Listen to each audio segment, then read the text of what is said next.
Solve x plus 3 equals 2x graphically. Then check your answer by solving the equation algebraically. To solve the equation graphically, we're going to let f of x equal one side of the equation, that is f of x equals x plus 3, and we'll let g of x equal the other side of the equation, that is g of x equals 2x. We'll graph both of those lines and look at the point of intersection. To graph the line f of x equals x plus 3, we can use the slope or intercepts, and we would find that the graph goes right through here,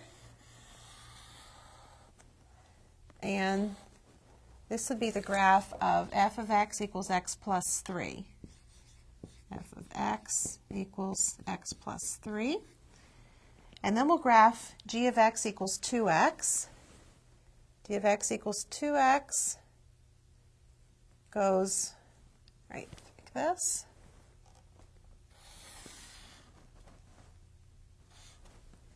And that's the graph of g of x equals 2x.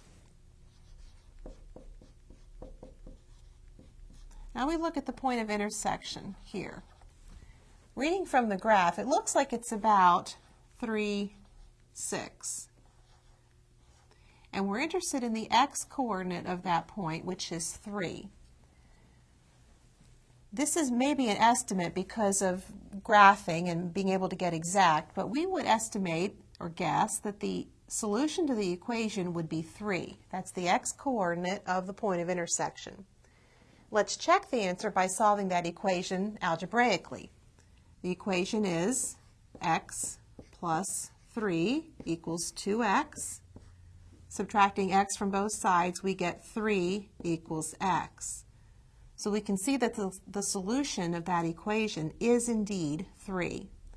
So we can state that the solution is 3.